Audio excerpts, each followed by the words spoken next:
بسم الله الرحمن الرحيم الحمد لله رب العالمين والصلاة والسلام على أشرف الأنبياء والمرسلين سيدنا محمد وعلى آله وصحبه وسلم تسليما سبحانك اللهم لا علم لنا إلا ما علمتنا إنك أنت العليم الحكيم اللهم فقهنا في ديننا ووفقنا للعمل بما علمتنا وزدنا علما وارزقنا الإخلاص في القول والعمل برحمتك يا أرحم الراحمين يا رب العالمين رب اشرح لي صدري ويسر لي أمري واحلل عقدة من لساني يفقهوا قولي.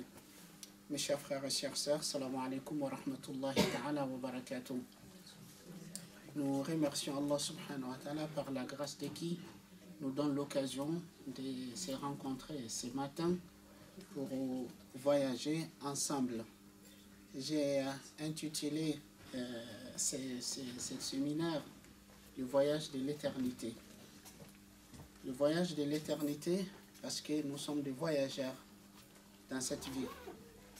Le prophète sallallahu alayhi wa sallam il dit à Abdullah ibn Umar kun fi dunya ka'annaka gharib ou abir sabil. Il lui dit soit dans ce bas monde, soit dans ce bas monde comme un étranger ou un simple passager, quelqu'un qui est de passage. Donc, effectivement, en réalité, dans cette vie, nous sommes des passagers. Donc, en fait, il faut savoir que dans cette vie, beaucoup de gens se soucient, se préoccupent de leur avenir.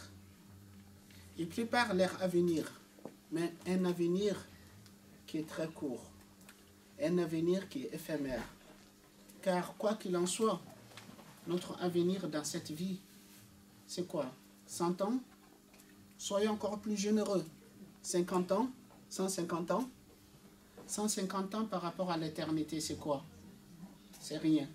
Donc les gens ils se soucient, se préoccupent de leur avenir proche, de leur avenir éphémère, de leur avenir court, mais malheureusement, la plupart des gens sont insouciants de leur avenir qui est un avenir d'éternité. Cet avenir de l'éternité, vous trouvez qu'il y a beaucoup de gens, la majorité des gens, ils sont insouciants par rapport à cet avenir. Beaucoup de gens ne préparent pas, ne cherchent pas à assurer cet avenir. C'est quand vous voyez les gens se lancer dans une course interminable, à courir derrière les jouissances, derrière les biens éphémères de la vie d'ici-bas, dans leur tête, il dit, j'ai le souci de mon avenir et l'avenir de mes enfants. J'ai envie d'assurer mon avenir et l'avenir de mes enfants. On veut assurer quel avenir? Un avenir qui est éphémère, un avenir qui est très court. Mais par contre, l'avenir qui est l'avenir de l'éternité, on en est insouciant. C'est là ça dénote réellement les degrés de l'intelligence de ces gens. À quel point c'est des gens qui ont peu d'intelligence. Parce que si on est réellement intelligent, si on est réellement clairvoyant, on devrait plutôt se préoccuper d'un avenir qui est un avenir d'éternité, d'un avenir qui est un avenir final, plutôt que notre avenir éphémère. Mais malheureusement, comme Allah subhanahu wa ta'ala dit, بل تؤثرون الحياة الدنيا والآخرة خير وأبقى. Allah subhanahu wa ta'ala dit plutôt vous préférez la vie d'ici-bas. Plutôt vous préférez la vie d'ici-bas, cependant l'au-delà est bien meilleur et plus durable. Si réellement nous devrons se soucier, se préoccuper d'un avenir, ça devrait être notre avenir de l'éternité que nous devrons nous en soucier et nous devrons chercher à assurer, nous devrons chercher à préparer. Donc ça, c'est une petite introduction pour commencer ce voyage de l'éternité. Donc ce voyage de l'éternité, ça commence par les phases de la vie. En fait, il faut savoir qu'il y a 4 phases de la vie. La 4 phases de la vie. La première phase de la vie, c'est la vie embryonnaire. Lorsque l'un d'entre nous est embryon dans le ventre de sa mère. c'est à partir de là où la vie commence. Cette phase de la vie, notre vie est une vie dépendante de la vie de notre maman. Ce n'est pas une vie autonome. Certes, l'embryon est vivant dans le ventre de sa mère. Le prophète sallallahu alayhi wa sallam, il nous dit, dans le fameux hadith rapporté par l'imam Muslim, d'après Abdullah ibn Mas'ud, que Dieu soit satisfait de lui, le prophète sallallahu alayhi wa sallam dit, Yujma' khalqi ahadikum fi batni ummihi 40 yawman nutfa. Donc le prophète sallallahu alayhi wa sallam dit, la vie ou la création de l'un d'entre vous se fait par 40 jours en tant qu'une goutte de sperme dans le matrice de la mère. 40 jours. Ensuite, ensuite 40 jours inadhérence. 40 jours inadhérence. Ensuite, 40 jours moudra, comme un morceau de chair mâché. Comme un morceau de chair mâché. Donc, au bout de 3 fois 40e jour, on envoie un ange. Allah subhanahu wa ta'ala envoie un ange. Ce hadith, il est connu. Il est dans les 40 hadiths Nawawi. Les 40 hadiths Nawawi, vous les trouvez dedans. Donc, il dit, au bout de, 3 fois 40 jours, c'est-à-dire au bout de 120e jour, Allah envoie un ange à cet embryon et pour y souffler une âme. Et on ordonne à l'ange d'écrire 4 choses. Le délai de vie qui va être accordé à cet embryon, combien de temps il va vivre? 10 ans, 20 ans, 40 ans, 50 ans, 60 ans, 70 ans, 80 ans, 100 ans, 120 ans. Et c'est rare, ceux qui dépassent 100 ans, ou bien ceux qui atteignent 100 ans. Donc, et on ordonne à l'ange d'écrire 4 choses.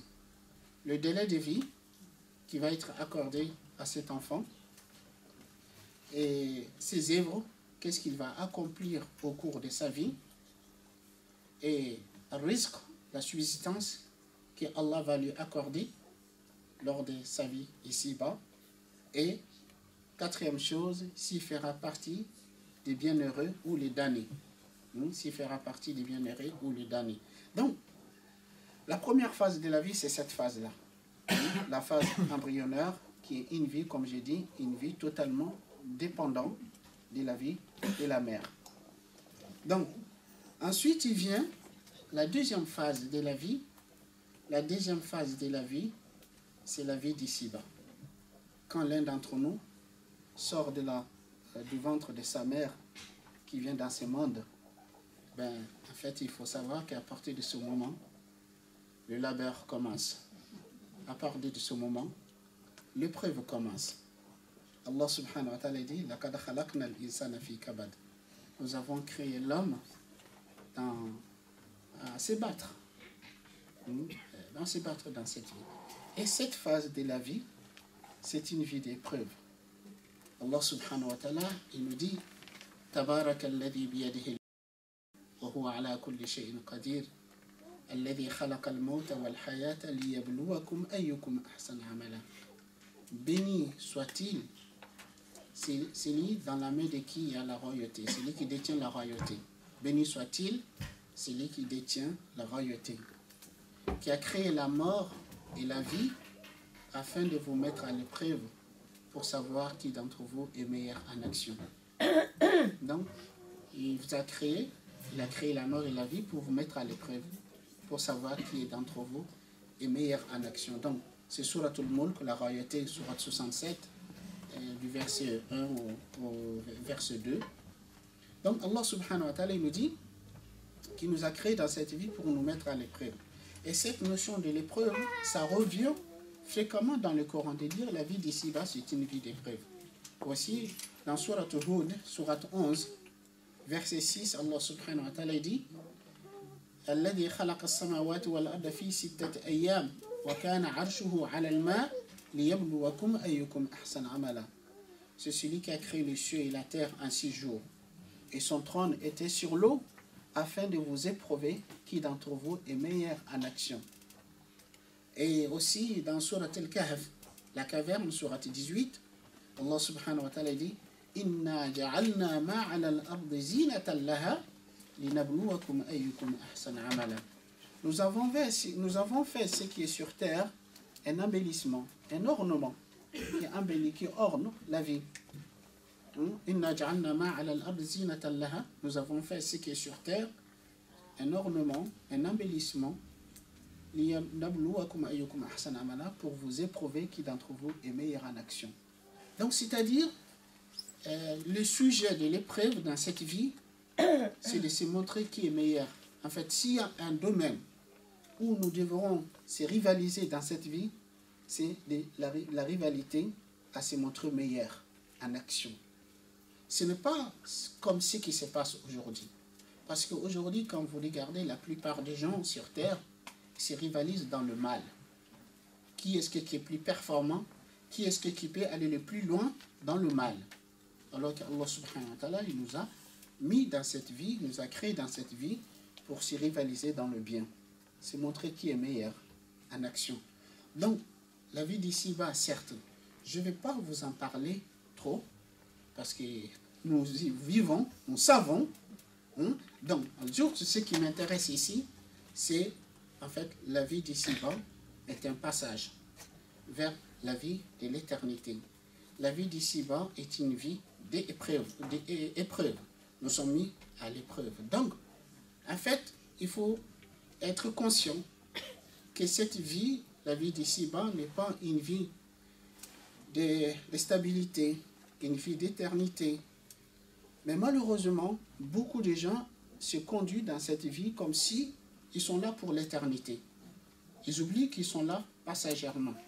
Alors que Allah ne cesse de nous rappeler dans le Coran qu'on est là passagèrement. Donc, on devrait préparer notre vie, notre voyage vers l'éternité. Et dans le Coran, Allah subhanahu wa ta'ala nous parle de cet homme qui est intelligent, qui est croyant du peuple de Pharaon, qui dit à son peuple, Ya qawm, innama hadhihi al-hayatu ad-dunya mata' wa inna al-akhirata hiya darul qarar. Man 'amila sayyi'atan fala yujza illa mithlaha wa man 'amila salihan min dhakarin aw untha wa huwa mu'min fa ulaika yadkhuluna al-jannata bighayri hisab. Donc c'est Surat Ghafir, Surat 40, versets 39 et 40. Donc cet homme dit, ô mon peuple, cette vie n'est qu'une jouissance temporaire. Donc c'est un avertissement. Il dit, ô mon peuple, cette vie n'est qu'une jouissance temporaire. Alors que l'au-delà est vraiment la demeure de stabilité. Quiconque qui fait mal, qui fait une mauvaise action, quiconque qui accomplit une mauvaise action, ne sera rétribué que sont pareils, qui sont semblables. Et quiconque qui œuvre dans le bien, homme ou femme, tout en étant croyant, ceux-là rentreront au paradis, où ils vont recevoir leurs dons sans compter. Donc cet homme avertit son peuple de dire, attention, attention, prenez garde, ne vous trompez pas, ne considérez pas cette vie comme une vie éternelle, ce n'est qu'une vie de passage. La vie éternelle, c'est surtout l'au-delà. Parce qu'Allah subhanahu wa ta'ala, par son infinie sagesse, Allah il a décrété que cette vie soit une vie éphémère. Allah il a décrété que tout vivant dans cette vie est voué à disparaître un jour, est voué à l'anéantissement. Allah subhanahu wa ta'ala nous dit Kullu man 'alayha fan wa yabqa wajhu rabbika dhul jalali wal ikram. Tout ce qui est sur elle, c'est-à-dire sur la terre, tout ce qui est sur elle doit disparaître. Seul subsistera la face de ton Seigneur plein de majesté et plein de noblesse. Donc tout ce qui est sur terre est voué à disparaître. Allah subhanahu wa ta'ala, et ça, cette décision, ce décret divin, le fait que tout être vivant dans cette vie, il viendra un jour, il doit disparaître, ça c'est par la justice. par l'équité. Parce qu'Allah subhanahu wa ta'ala, il est juste. Allah, il est équitable. Donc, par cette justice, par cette équité, Allah, il a décrété que il viendra un jour que tous les êtres vivants dans cette vie doivent mourir. Mais la mort n'est pas l'anéantissement, n'est pas le néant, qu'après la mort, il n'y a plus rien. En fait, ceux qui pensent en cela, ils se trompent. Parce que si, après la vie, si la mort c'était la fin, cette vie n'aura pas de sens. La vie sur terre sera absurde. Parce que si on pouvait imaginer, si on pouvait admettre que la mort c'est la fin de la vie, qu'après la mort il n'y a plus rien, ça veut dire le bon, le mauvais, le méchant, le gentil, et le pieux, le pervers auront le même sort. Auront le même sort. Donc alors, c'est là, ça n'a rien à voir avec la justice, ça n'a rien à voir avec l'équité, ça n'a rien à voir avec la sagesse. Mais Allah subhanahu wa ta'ala, par sa sagesse infinie, il a voulu que la mort ne soit pas la fin de la vie, mais la mort, c'est une nouvelle naissance vers une vie d'éternité, où chacun va être rétribué de ce qu'il aura accompli au cours de sa vie. Donc Allah subhanahu wa ta'ala, il dit أم حسب الذين اجترحوا السيئات أن نجعلهم كالذين آمنوا وعملوا الصالحات سواء محياهم ومماتهم ساء ما يحكمون وخلق الله السماوات والأرض بالحق ولتجزى كل نفس بما كسبت وهم لا يظلمون.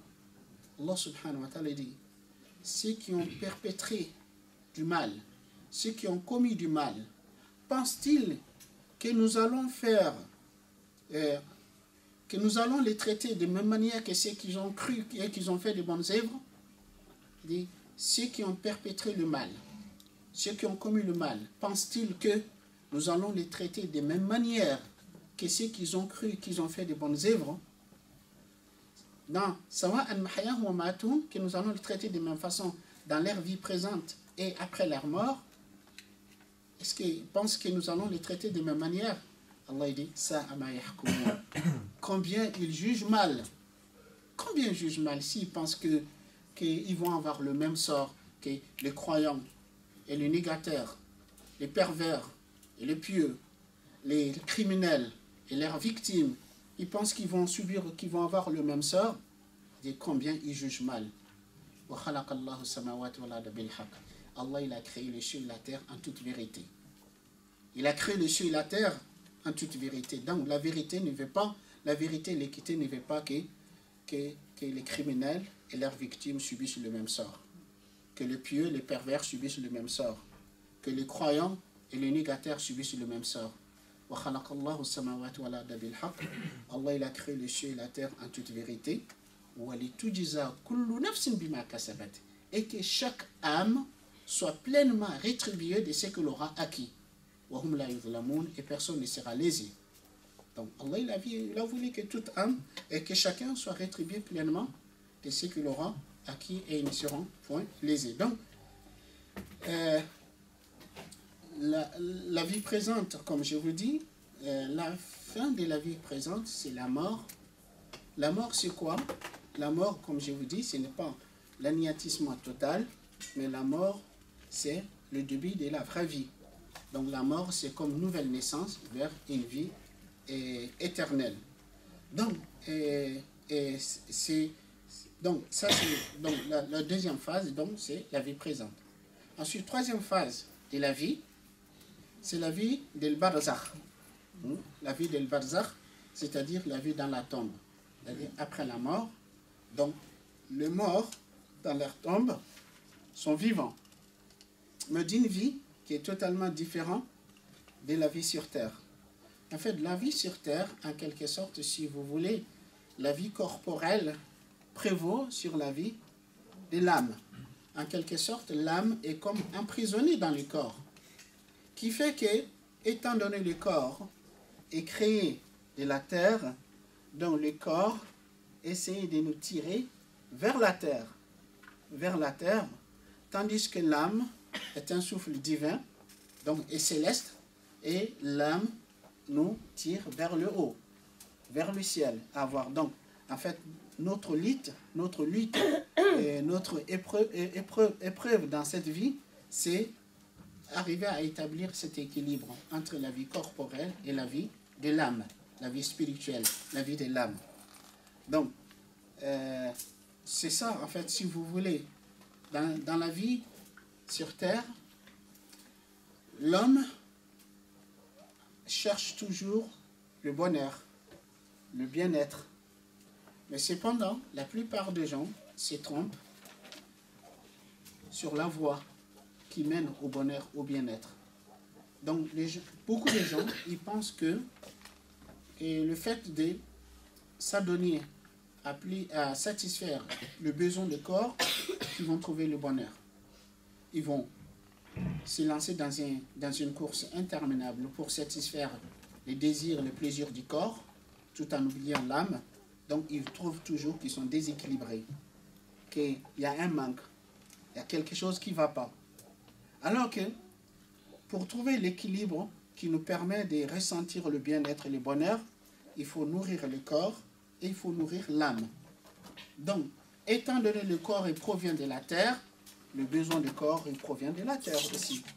Étant donné l'âme est un souffle divin, céleste, donc le besoin du corps, le besoin de l'âme, c'est le fait d'arriver à établir une connexion avec le Créateur par le biais de l'adoration, la soumission, l'obéissance. C'est ça qui nous permet de trouver un équilibre qui nous permettra de se ressentir bien dans sa peau, de se ressentir bien dans son corps. Donc, dans la vie terrestre, si vous voulez, en quelque sorte, c'est le corps qui domine. Après la mort c'est quoi? C'est la séparation de l'âme du corps. C'est-à-dire quand l'âme quitte le corps, donc on est mort. Mais, Inch'Allah, on viendra sur un hadith du prophète sallallahu alayhi wa sallam, où le prophète il nous décrit le processus de la mort, comment ça se passe la mort.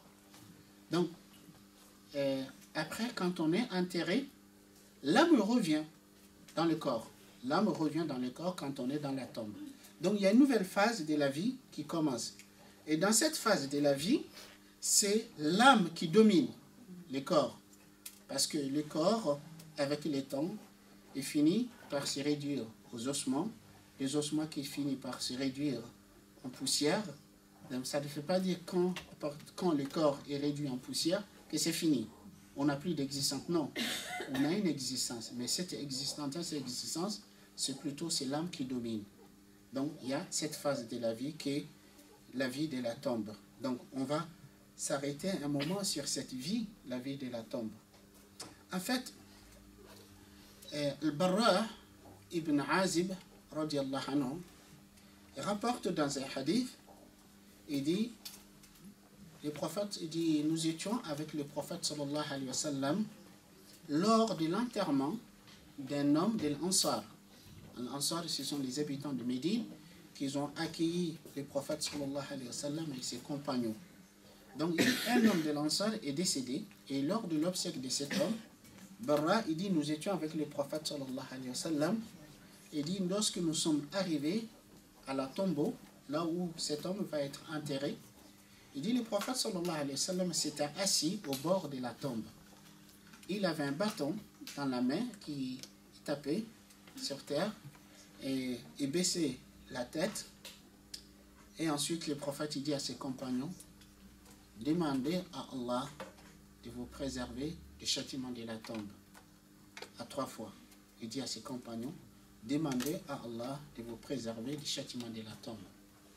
Ensuite, le prophète sallallahu alayhi wa sallam dit, lorsque le serviteur croyant est sur le point de quitter cette vie vers la vie de l'au-delà, donc c'est le croyant, lorsqu'un croyant est sur le point de quitter cette vie vers la vie de l'au-delà, il dit Allah subhanahu wa ta'ala envoie des anges au visage illuminé, des anges au visage illuminé, vêtus en blanc, qui ont avec eux un linceul du paradis et un parfum du paradis.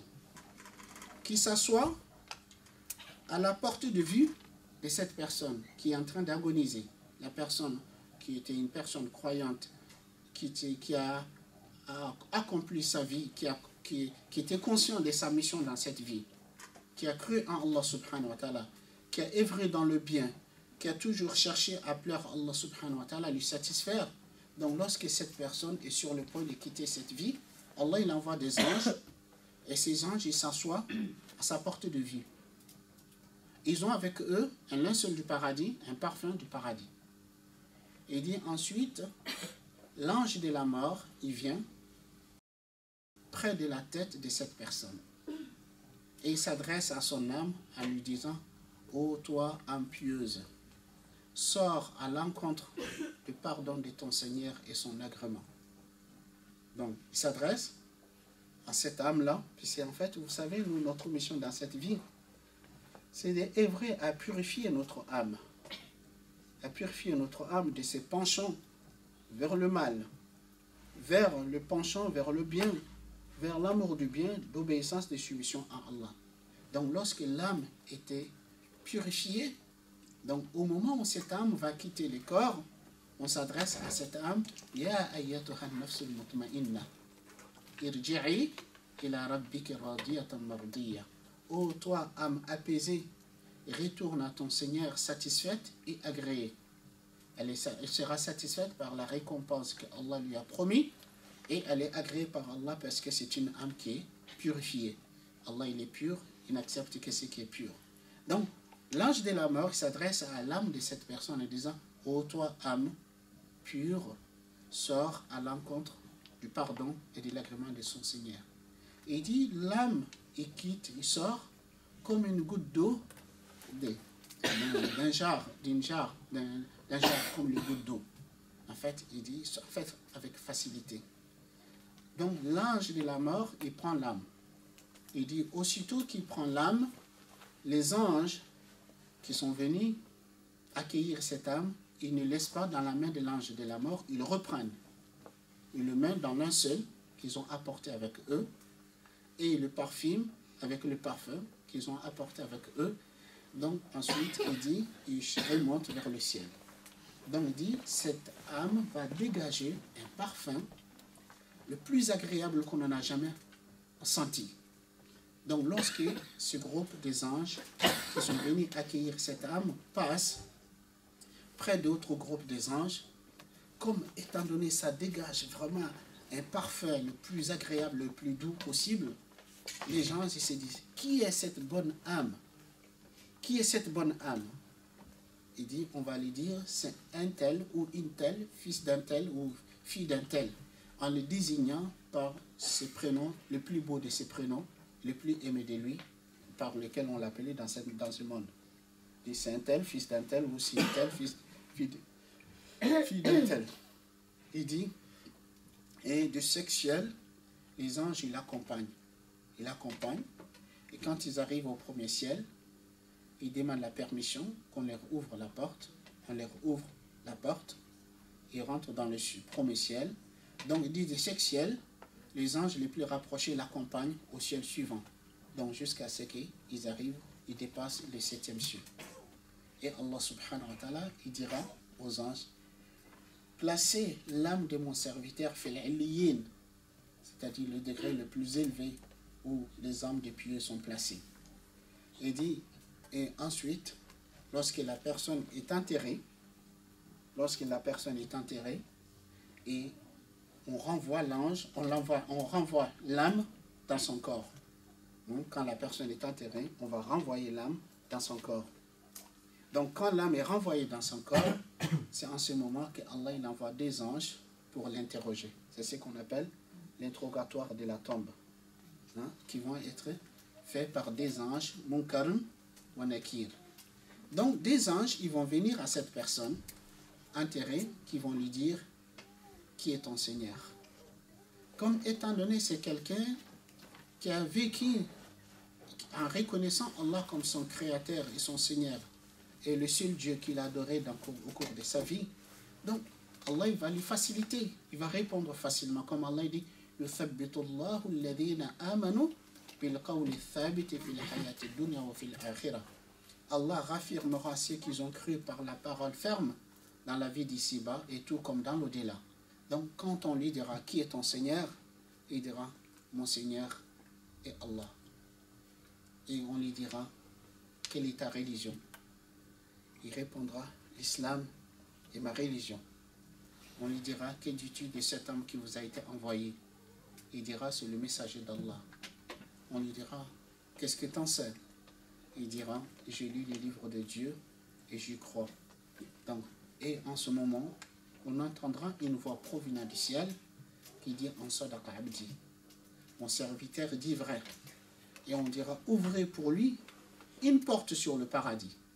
Donc dans sa tombe on va ouvrir une porte sur le paradis. Et il dit les délices, les jouissances du paradis, les bonnes odeurs du paradis va lui parvenir. Il dit on va élargir sa tombe à la perte de vue. On va élargir sa tombe à la perte de vue. Et il dit ensuite un homme au beau visage, bien vêtu, qui vient vers lui, qui lui dit je t'annonce la bonne nouvelle. Réjouis-toi, aujourd'hui c'est la promesse qui t'a été faite. Il va lui dire qui es-tu? Ton beau visage annonce la bonne nouvelle. Et il va lui dire je suis tes bonnes œuvres, je suis tes bonnes actions pour venir te tenir en compagnie. Donc cette personne, tellement elle va être heureuse, tellement elle va réjouir de bonheur, de bien dans sa tombe, il va dire Seigneur, Ya Allah, fais que l'heure sonne maintenant, fais que l'heure arrive afin que je puisse rejoindre ma famille et mes biens. Il est pressé, puisqu'il sait bien que les jouissances et le bonheur qu'il découvre dans sa tombe, ce qu'il attend, c'est encore plus énorme. Donc la personne sera pressée que la fin du temps arrive. Donc le prophète sallallahu alayhi wa sallam ainsi nous décrit comment se termine la vie d'un croyant, comment les croyants quand ils quittent cette vie. Donc en fait, en réalité, il y a une vie dans la tombe, une vie qui est totalement différente de la vie sur terre. Comme je vous disais, la vie sur terre, c'est le corps qui domine. L'âme est emprisonnée dans le corps. Tandis que la vie dans la tombe, c'est l'âme qui domine le corps. Donc c'est l'âme qui est plus libre, qui a plus de liberté dans la vie de la tombe. Donc ainsi, dans la tombe, soit comme le prophète sallallahu alayhi wa sallam, il dit, la vie dans la tombe est la première étape de la vie de l'au-delà. Si cette vie elle est facile, la vie après sera encore beaucoup plus facile. Si cette étape est difficile, la vie après sera beaucoup plus difficile. Donc la vie dans la tombe est une vie où soit on réjouit des délices du paradis, soit la personne va souffrir du châtiment de la tombe. C'est pour cela que le prophète sallallahu alayhi wa sallam dit la tombe, soit c'est un jardin parmi les jardins du paradis, ou un fossé parmi les fossés de l'enfer. Donc, on a beaucoup de versets, beaucoup de hadiths du prophète sallallahu alayhi wa sallam qui illustrent que la tombe, ce n'est pas le néant. Donc, ce n'est pas... non, il y a une vie dans la tombe. Par exemple, dans Surat Yasin, Surat 36, vous trouvez cet homme qui a cru aux messagers qui ont été envoyés et qui finalement, quand cette personne il va mourir, quand Allah subhanahu wa ta'ala dit وَجَاءَ رَجُلٌ مِّنْ أَقْصَى الْمَدِينَةِ يَسْعَىٰ قَالَ يَا قَوْمِ اتَّبِعُوا الْمُرْسَلِينَ اتَّبِعُوا مَنْ لَا يَسْأَلُكُمْ أَجْرًا وَهُمْ مُهْتَدُونَ. Il dit, ô mon peuple, suivez le messager, يَا قَوْمِ اتَّبِعُوا الْمُرْسَلِينَ, et suivez ceux qui ne vous demandent aucun salaire et qui sont bien guidés. وَمَا لِيَ لَا أَعْبُدُ الَّذِي فَطَرَنِي وَإِلَيْهِ تُرْجَعُونَ. Pourquoi je n'adorerai celui qui m'a créé et c'est vers lui que nous allons retourner. Donc, après, quand cette personne va mourir, Allah dit qu'il a adkhuli al-jannah. Qala ya layta qawmi ya'lamun. Donc, à sa mort, on lui dit rentre au paradis. Donc, le paradis, ce n'est pas le paradis où on va rentrer après la résurrection. Mais ici, puisque aussitôt qu'il meurt, on lui dit qu'il a adkhuli al-jannah. On lui dit rentre au paradis. Qala ya layta qawmi ya'lamun. Bima ghafara li rabbi wa ja'alani min al-mukramin. Il dit, hélas, si seulement mon peuple savait, en fait, si seulement mon peuple savait le sort qui m'est réservé, le pardon qui m'a été accordé, bima ghafara li rabbi, le pardon que mon Seigneur m'a accordé, wa ja'alani min al-mukramin, qu'il a fait de moi parmi les honorés. Donc ça c'est dans la tombe. Donc aussi, à l'inverse, ceux qui subiront le châtiment dans la tombe, Allah nous parle de Pharaon et son peuple. Allah subhanahu wa ta'ala, il dit de lui, An-naru yu'raduna 'alayha ghuduwan wa 'ashiyya wa yawma taqumu as-sa'a adkhilu ala fir'auna ashadda al-'adhab. Allah il dit, ils sont exposés au feu le matin et l'après-midi. Pharaon et son peuple, actuellement, chaque jour, Allah dit, sont exposés au feu le matin et l'après-midi. Le jour où l'heure sonnera, on dira faire rentrer Pharaon et son peuple le plus dur des châtiments. Donc, ils vont rentrer le plus dur des châtiments après la résurrection. Mais avant la résurrection, chaque jour, le matin et l'après-midi, ils ont un avant-goût du châtiment de feu de l'enfer, que Dieu nous en préserve. Donc vous voyez, il y a une vie dans la tombe. Et suite des hadiths, donc le prophète sallallahu alayhi wa sallam nous a parlé des croyants, quand les croyants.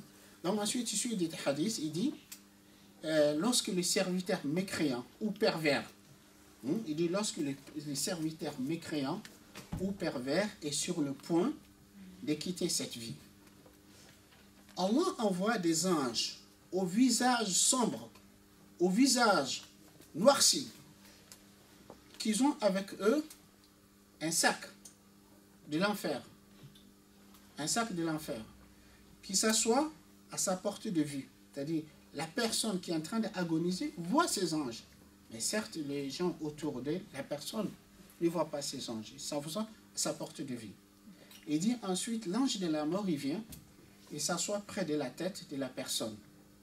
Il s'adresse à son âme en lui disant, ô toi, âme pervers, ô toi, âme perverte, sors à l'encontre du châtiment de ton Seigneur et sa colère. Donc, il s'adresse à l'âme en disant, ô toi, âme perverte, sors à l'encontre de colère et du châtiment de ton Seigneur. Donc, il dit, en ce moment, l'âme va se disperser dans le corps. Il ne va pas vouloir quitter, il ne va pas vouloir quitter. Il se disperse dans le corps. Il dit, il va arracher, comme on arrache des épines de laine mouillée. En fait, c'est-à-dire difficilement. L'âme, on va arracher. Donc, quand l'ange de la mort, il va arracher son âme, il dit aussitôt les anges qui sont venus avant reprennent l'âme, ils le mettent dans le sac qu'ils ont apporté avec eux. Il dit, ça dégage les pires odeurs qu'on n'en a jamais entendues. Ça dégage une mauvaise odeur qu'on n'en a jamais senti pareil. Donc il dit, quand il passe près des groupes des anges, les anges disent, qui est cette âme perverte? Ils vont lui dire, c'est un tel ou une telle, fils d'un tel, en le désignant par les pires de ce nom, par lequel on les désignait dans ce monde. Il dit ensuite, ils vont monter vers le ciel. Et quand ils arrivent au premier ciel, ils demandent la permission qu'on leur ouvre les portes. On ne lui ouvrira pas les portes du ciel. Et en ce moment, le prophète récita ces versets. La tufattahu lahum abwab as-sama wa la yadkhuluna al-jannata hatta yalja al-jamal fi sammi al-khiyat. On ne leur ouvre pas les portes des cieux. Et ils ne rentreront pas au paradis jusqu'à ce que le chameau passe par le chat d'une aiguille. Certes. Donc, on ne leur ouvre pas, on ne lui ouvre pas la porte. Et il dit ensuite, le prophète récita ce verset, وَمَنْ يُشْرِكْ بِاللَّهِ فَكَأَنَّمَا خَرَّ مِنَ السَّمَاءِ فَتَخْطَفُهُ الطَّيْرُ أَوْ تَهْوِي بِهِ الرِّيحُ فِي مَكَانٍ سَحِيقٍ. Et quiconque qui est associé à Allah, c'est comme s'il chutait du ciel, ou bien qui s'est fait précipiter par le vent dans un abîme profond. Donc en fait, on rejettera l'âme. On le rejettera l'âme, et l'âme viendra se poser sur son cercueil. Et il va dire, quand on va transporter la personne vers sa tombe, et l'âme il va crier, malheur à moi, où est-ce qu'on m'amène? Malheur à moi, où est-ce qu'on m'amène? Donc, et ensuite, quand la personne va être enterrée dans sa tombe, l'âme va réintégrer le corps. Et ensuite, les deux anges, ils viendront pour l'interrogatoire. Pour cette personne, dans certains récits, il dit, il verra ces deux anges, leurs yeux brillent comme l'éclair. Ils ont une voix terrifiante comme le tonnerre. Et qui vont venir, qui vont lui dire, qui est ton Seigneur? Donc, certes, la personne va être terrifiée, horrifiée. Donc, il va dire, je ne sais pas. Je ne sais pas. Il dit, ils vont lui dire, quelle est ta religion? Elle dira, je ne sais pas. On va lui dire, que dis-tu au sujet de cet homme qui nous a été envoyé? Il dira, je ne sais pas.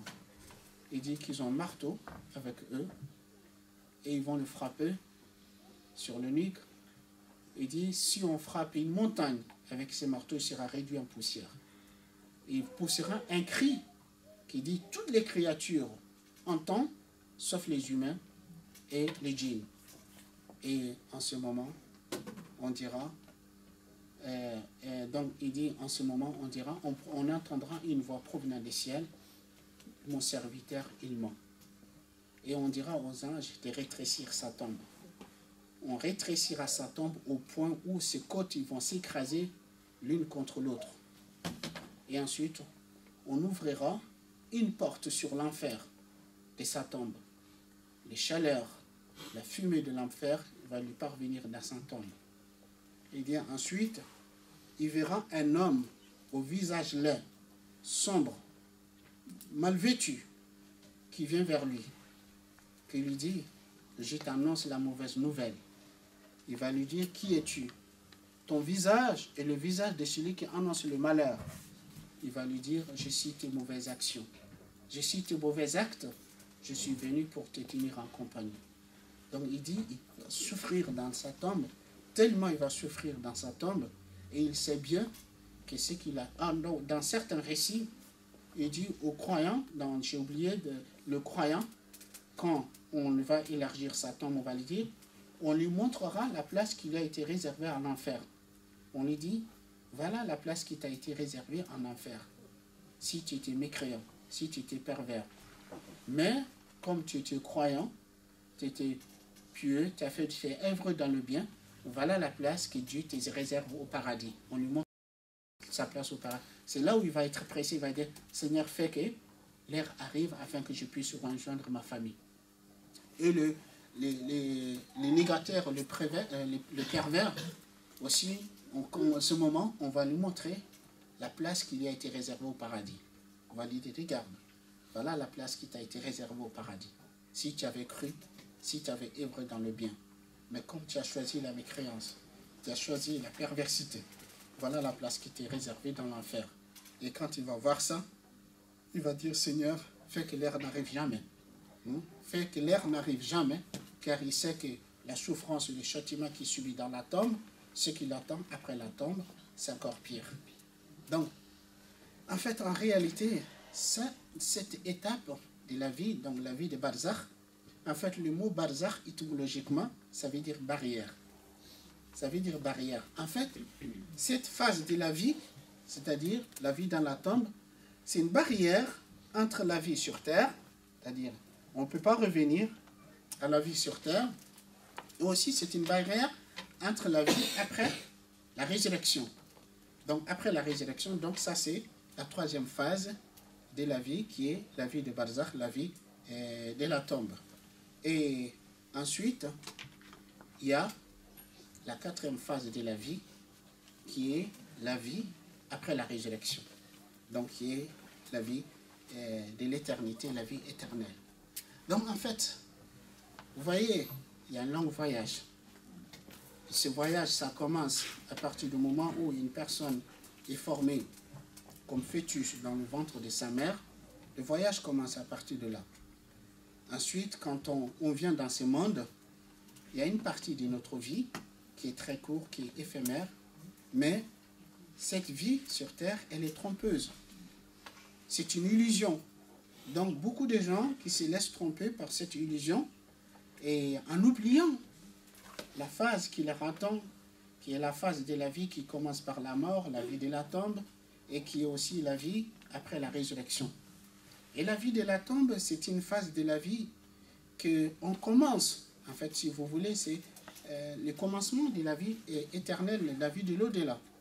Donc, en fait, il faut savoir que cette phase de la vie, le prophète sallallahu alayhi wa sallam, il nous dit la vie de la tombe, en fait, pour le bon croyant, pour les gens qui ont œuvré dans le bien.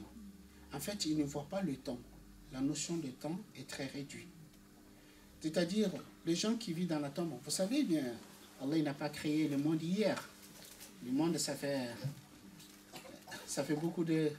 Ça fait très longtemps que le monde est créé, ça fait très longtemps qu'il y a des gens qui sont morts. Il y a des gens qui sont morts, ça fait des milliers d'années. Mais cependant, au jour de la résurrection, quand ces gens ils vont être ressuscités de leur tombe, quand on leur dira combien de temps vous êtes restés, ils vont dire Yawman aw ba'da yawm. Nous sommes restés une journée ou une partie d'une journée. C'est-à-dire des gens qui sont morts depuis des milliers d'années, et quand ils vont être ressuscités, ils vont dire qu'ils sont restés une journée ou une partie d'une journée. Ça va leur sembler comme s'ils sont restés une journée ou une partie d'une journée. Ça, il s'agit surtout des bons croyants. Par contre, ceux qui sont en train de souffrir déjà dans la tombe, chaque jour qui passe, pour eux, c'est comme 1 million, c'est comme 1 millier d'années. Chaque jour qui passe, une journée, c'est comme 1 millier de journées qui passent. Donc, même cette phase de la vie, c'est comme une goutte d'eau dans un océan par rapport à l'éternité. C'est après la résurrection. Donc, c'est pour cette raison, nous ne devrons en aucun cas nous laisser induire dans l'erreur. Nous ne devrons pas nous laisser porter par l'illusion de la vie d'ici-bas et en devenant insouciants par rapport à la vie qui nous attend après la résurrection. Donc, en fait, si vous voulez, la vie après la résurrection, cette vie commence par donc, la mort. En fait, quand on parle de l'heure de la fin de temps, en fait, il faut savoir que nos savants, ils nous disent,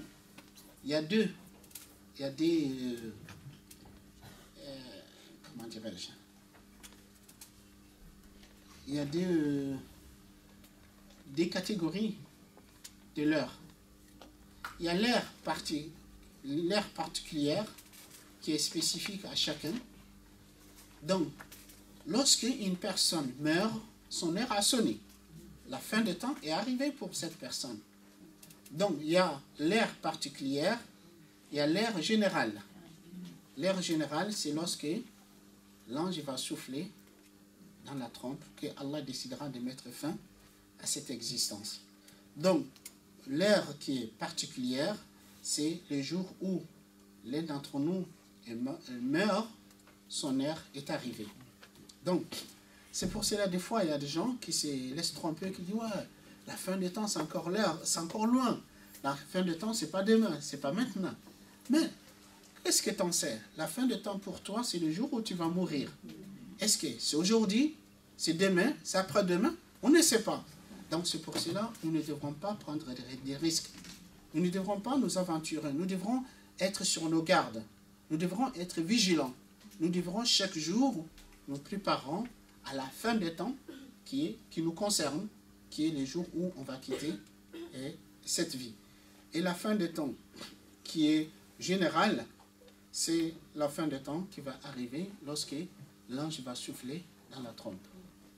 Et ce moment, nul ne le sait. Nul ne le sait. Il n'y a que Allah, subhanahu wa ta'ala, qui sait quand est-ce que ce moment va arriver.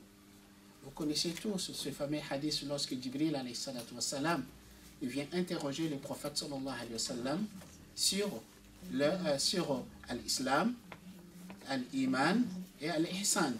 Donc, Jibril vient interroger le prophète sur ce qui est l'islam, sur ce qui est la foi, sur ce qui est l'excellence. Et le prophète, quand il répond, à la fin, il l'interroge, il dit, Mata sa'a. Il lui dit, quand est-ce que l'heure sonnera? Quand est-ce que l'heure va venir?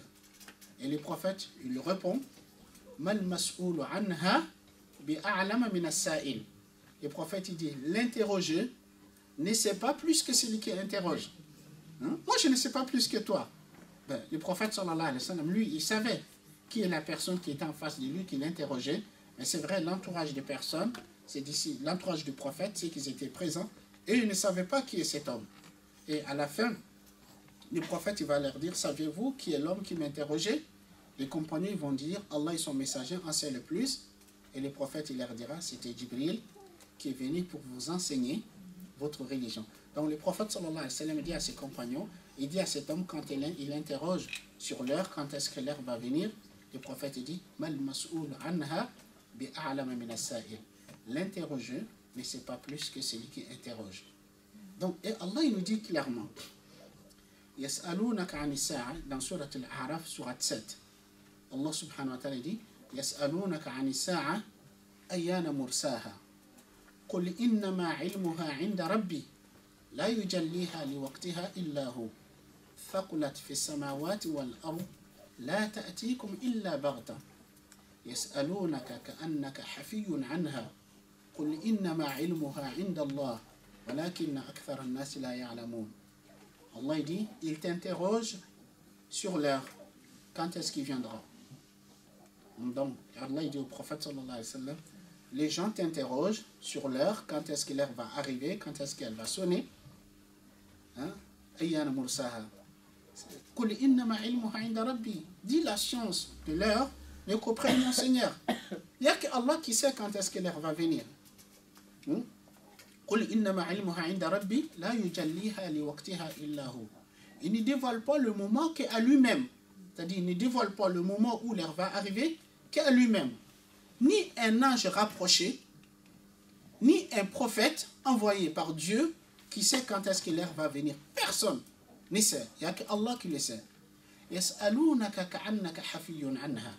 Il t'interroge si comme tu en es de connaissance. Il t'interroge comme si tu en es de connaissance. Dis, la science de l'heure est auprès d'Allah. Mais la plupart des gens ne savent pas. Donc en fait, en réalité, quand vous regardez ici, Allah nous dit clairement que personne, à part lui, ne sait quand est-ce que l'heure va venir. Donc c'est pour cela, c'est absurde souvent, de la part de certains musulmans, de croire à des absurdités au sujet de la fin des temps, au sujet de l'heure. C'est insensé. Si des gens qui n'ont pas la foi, des gens qui n'ont pas reçu la révélation, qui peuvent croire à des absurdités, qui peuvent croire à des mythes, mais normalement, un musulman est vacciné. Un musulman est vacciné, il ne peut pas croire à ce genre de choses. Moi, je me souviens, en 2012, j'ai reçu beaucoup des appels, des gens qui me disent, et c'est vrai que 2012, c'est la fin du temps? Puisqu'ils disaient, je ne sais pas, selon le calendrier Maya, ou je ne sais pas le calendrier quoi, que 2012, c'est la fin des temps, les gens, ils sont affolés, ils sont... Je dis, subhanallah, regardez à quel niveau on est tombé. Moi, je ne m'attendais pas que des musulmans qui me posent ce genre de questions. Je ne m'attendais pas, mais malheureusement, l'ignorance et la stupidité, vraiment, des fois, qui dépassent l'imaginaire. Donc, c'est clair. En fait, nul ne sait. En fait, en réalité, ça n'a aucune importance que nous sachions quand est-ce que l'heure va sonner. Ça n'a aucune importance. Ce qui est plus important, qu'est-ce que nous avons préparé pour ce moment? Réellement, c'est ça. Vous savez, un jour, le prophète sallallahu alayhi wa sallam était avec ses compagnons. Un homme, il vient l'interroger. Il dit, Ya Rasulallah mata sa'a. Il dit, ô messager d'Allah, quand est-ce que l'heure viendra? Quand est-ce que l'heure va sonner? Les compagnons disent, le prophète n'a pas répondu à la question. Le prophète n'a pas répondu à la question de cet homme. Les gens autour du prophète sallallahu alayhi wa sallam, certains se disaient, le prophète n'a pas entendu la question. Et ce n'est pas de l'habitude du prophète, il n'a pas répondre aux gens qui lui posent des questions. Mais comme quand l'homme il dit au prophète, Mata sa'a, quand est-ce que l'heure va sonner? Le prophète n'a pas répondu. Certains disaient, le prophète il n'a pas entendu. D'autres disaient non, il a entendu, mais il n'a pas aimé la question, c'est pour cela qu'il n'a pas répondu. Donc le prophète sallallahu alayhi wa sallam, il a continué sa discussion, jusqu'à ce que quand il finit sa discussion, il se tourne, il dit, où est l'homme? Qui est-ce qui m'a interrogé il y a quelques instants sur l'heure? L'homme, il dit, mais voilà au messager de Dieu. Le prophète sallallahu alayhi wa sallam, il va faire ce qu'on appelle dans la rhétorique arabe, Jawab al-Hakim, la réponse du sage. La réponse du sage, c'est quoi? Et souvent dans le Coran, même aussi souvent dans l'attitude du prophète, on pose une question. Le Coran ne veut pas répondre directement à la question qui est posée, mais il va donner une autre réponse. Par exemple, dans le Coran, Allah subhanahu wa ta'ala dit Yas'alunaka 'anil ahilla. Il t'interroge sur le croissant lunaire.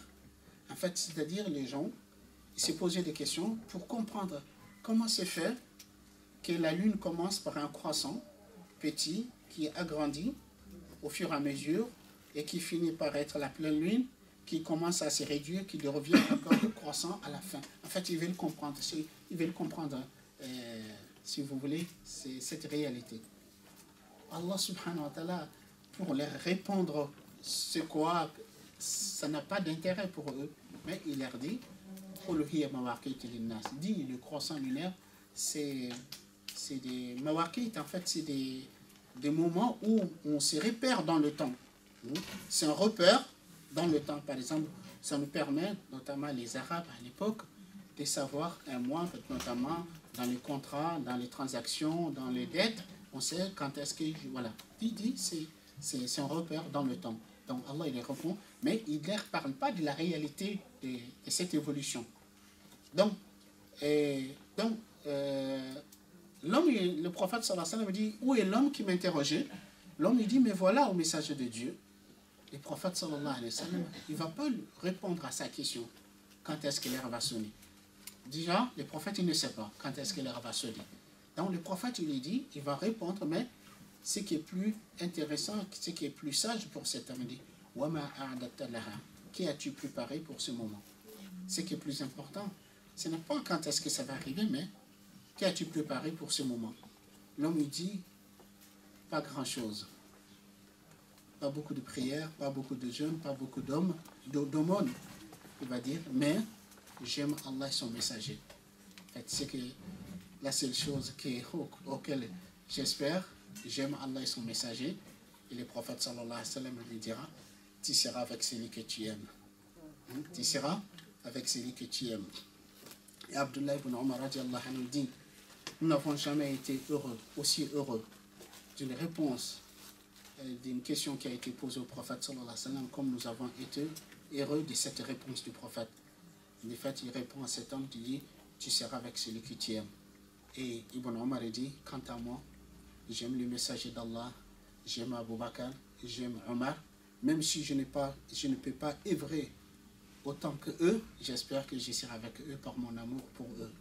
Donc, l'homme sera avec celui qui aime. Et regardez dans votre vie, qui est-ce que vous aimez? Qui est-ce que vous aimez? Est-ce que vous aimez des chanteurs, des chanteuses, des acteurs de cinéma, des footballeurs, des basketteurs, des stars, comme ils disent, ce sont vos idoles. S'ils sont vos idoles, vous serez avec vos idoles. Mais si vous aimez Allah, vous aimez son prophète sallallahu alayhi wa sallam, vous aimez les hommes vertueux et les femmes vertueuses, vous serez avec eux. Choisissez celui que vous aimez. Donc,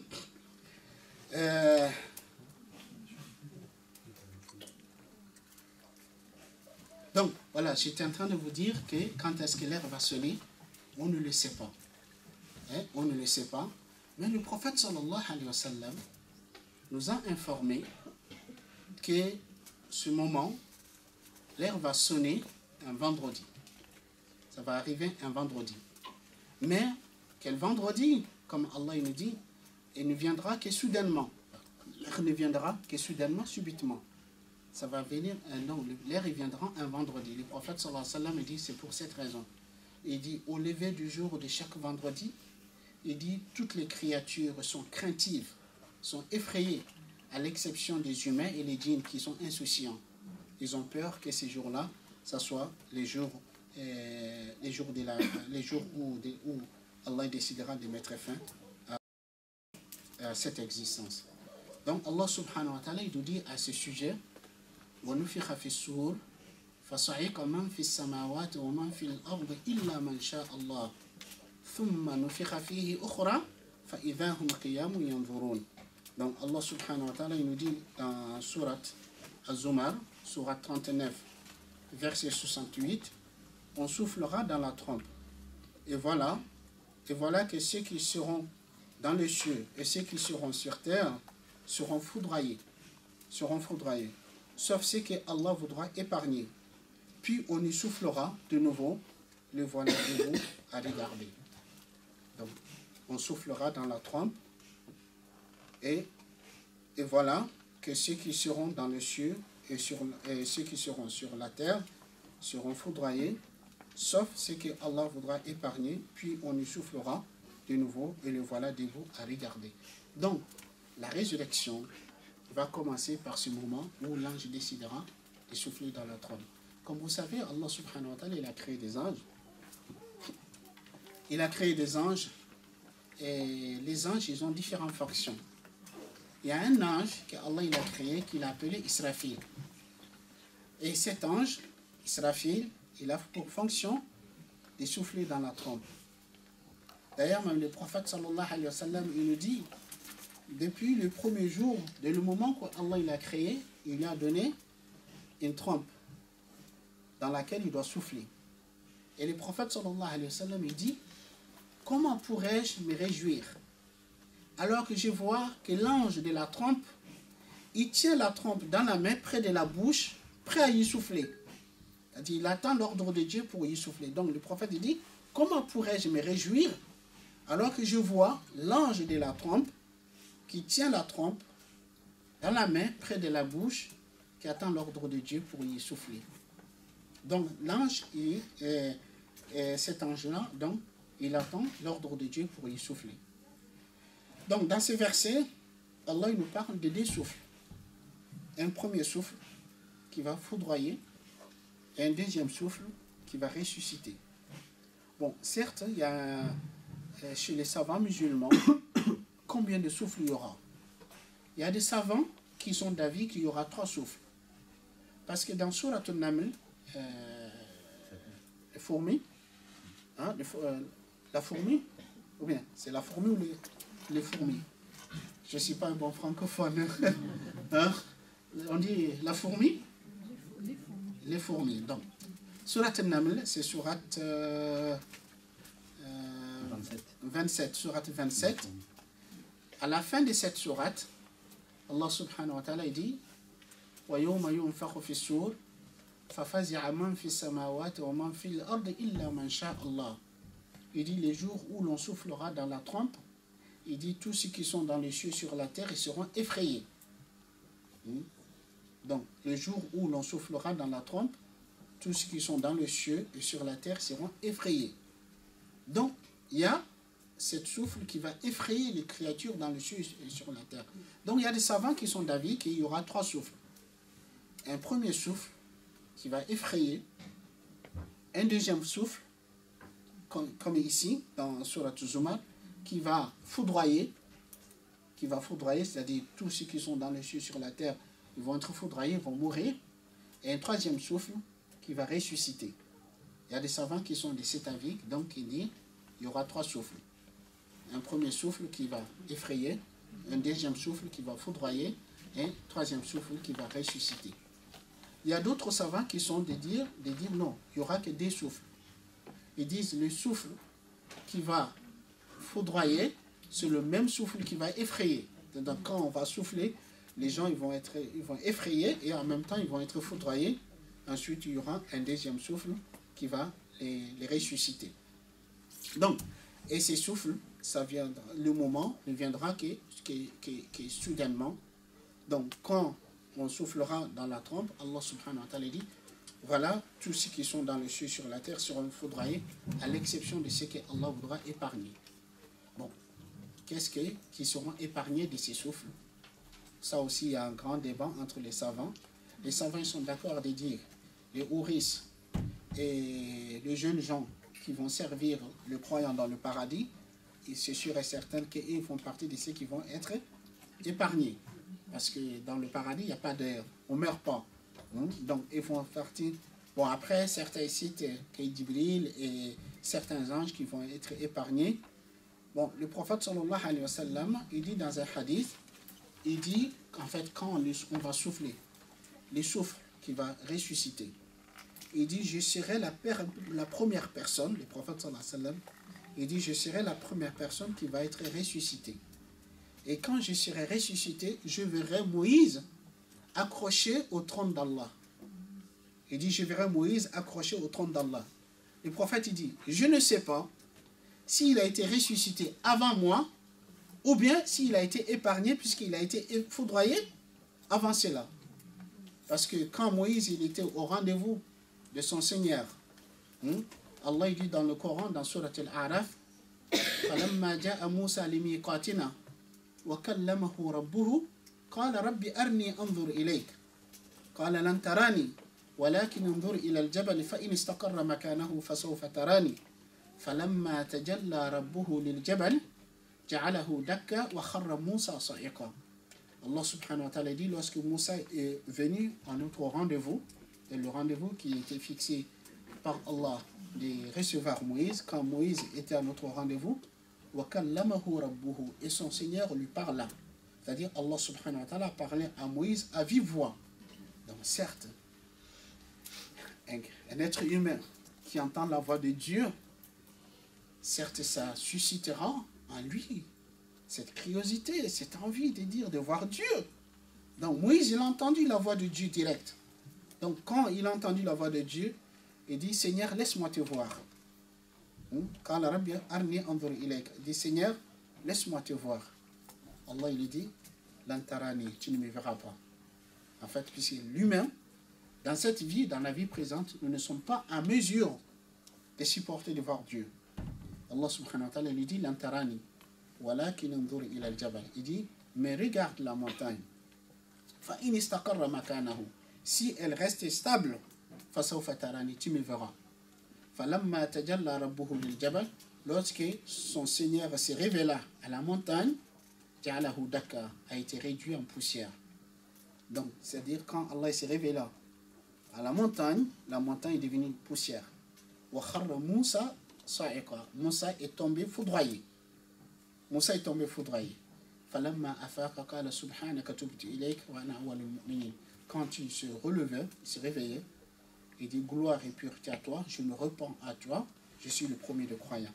Donc le prophète sallallahu alayhi wa sallam dit, je ne sais pas si Moïse il a été ressuscité avant moi, ou bien s'il a été épargné parce qu'il a été foudroyé déjà. Donc en tout cas, on peut dire Allahu A'lam, c'est-à-dire ce qui est plus juste, c'est de dire Allah A'lam, Allah est le seul qui sait qui sont ceux qui vont être épargnés, comme il est dit dans ce verset. Donc, il y a donc, si vous voulez, les étapes de la vie de l'au-delà, ça commence par les souffles dans la trompe. Quand l'ange va souffler dans la trompe, comme je vous dis, soit, selon certains savants, il y aura 3 souffles. Un souffle qui va effrayer, un souffle qui va foudroyer, un souffle qui va ressusciter. Soit il y aura 2 souffles, un souffle qui va effrayer et foudroyer en même temps, et un souffle qui va ressusciter. Donc, il y a le souffle qui va foudroyer. Entre les 2 souffles, il est rapporté dans certains récits qu'il y aura 40 années. C'est-à-dire quand l'ange va souffler une première fois, qui va foudroyer toutes les créatures, qui vont mourir. Donc, il y aura 40 ans entre le premier souffle et le deuxième souffle, et le deuxième souffle qui va ressusciter les morts pour recommencer les étapes de la vie de l'au-delà. C'est épuisé le premier temps. Bon, si vous voulez, peut-être je pourrais m'arrêter là. Si vous avez des questions par rapport à tout ce que j'ai dit du début jusqu'à maintenant, et avant de continuer, Inch'Allah, en deuxième étape, de parler des différentes phases de la vie après la résurrection.